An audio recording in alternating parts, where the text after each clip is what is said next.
Thank you, Mr. President. I want to begin by acknowledging the senator from the 13th. I know that you have said many times that your intention is not to harm any children, and I believe that your heart is sincere. However, I believe that this bill ultimately is harmful. I want to also start by acknowledging the trans and non-binary and gender divergent youth and adults who are watching. Some of you are in the gallery, some of you are in the hall, and many of you are at home. I want you to know that we see you, we love you, and we stand with you. Now, in the words of the senator from the 9th, I think we need to have some real talk about what this bill does. You see, when we don't provide children with medical supported gender affirming care, we already know what happens to them.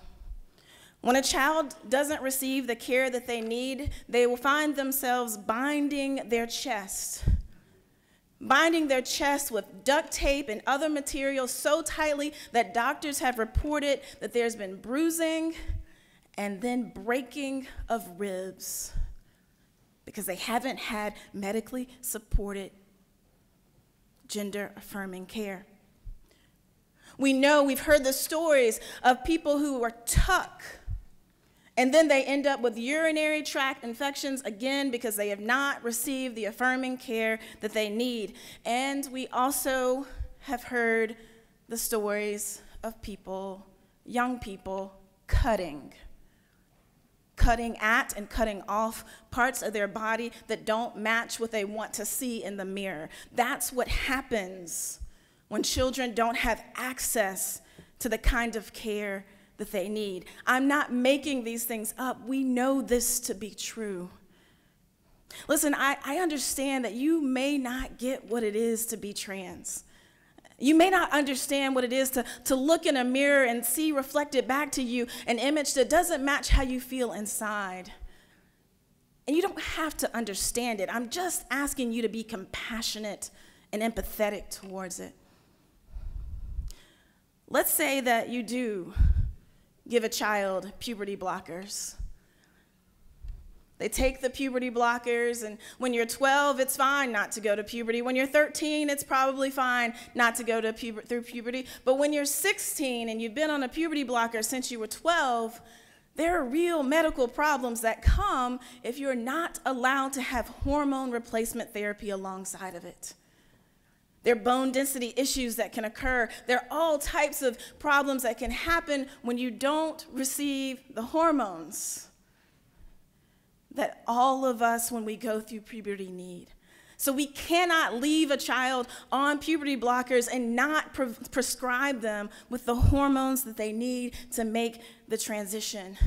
And so you know what happens when young people can't get access to the medical affirming care that they need? When they can't get access to the hormones that they need, you know what they do? They go to the black market. They go online where they can find testosterone and you don't know what's in that pill or what's in that injection. They go and they find a friend of a friend of a friend who says, hey, I've got some estrogen with you, and you have no idea what's in it. That's what happens because young people are smart. And when they need access to hormones, they will either get it the right way through a medical professional or the way that's most harmful on the black market, in the back alleys. And here's the other piece, the part that we have to name out loud. When young people don't receive the gender-affirming care that they need, they die. We know this. Trans youth are 86% of trans youth report that they have considered suicide. 56% have reported they have tried to die by suicide. We also know that this debate alone, just the fact that we are having the conversation, provides great angst and is harmful to the very people who are having to listen to it, to children who are watching grown-ups make decisions about whether or not they and their parents and their doctor can make decisions about their bodies. Just the conversation alone puts their mental health at risk. And we know that if this bill were to pass, and if children were denied access to the care that they need, it's care that they don't just wake up one day and say, you know what, I think I'm a girl. It's care that they receive after going through therapy and counseling, after conversations with their parents and doctors. It's care that is carefully considered. But if this bill passes, if it becomes a law, we know that this bill actually may be deadly. Deadly. Now, I know there's been some concerns about children having procedures that may be irreversible, but you know what the ultimate, most irreversible thing is? It's suicide. It's death.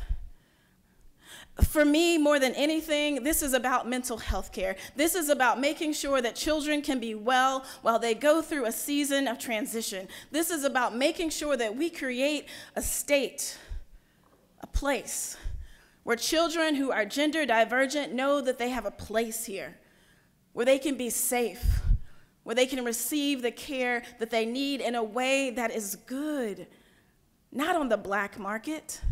Not something that they do in a bathroom by themselves where they're binding until they break their ribs. We are trying to create a state where our kids can just be safe. I'll end where I started. To the parents in the hallway, to the youth in the gallery and outside in the hallways, to all of the trans and non-binary kids who will see this and watch this, know that we love you. We see you, and we stand with you. And to my colleagues, I ask that you would vote no on this, not because you understand, but because you have compassion in your hearts for what these children are experiencing. With that, Mr. President, I will yield for questions. There are no questions, Senator.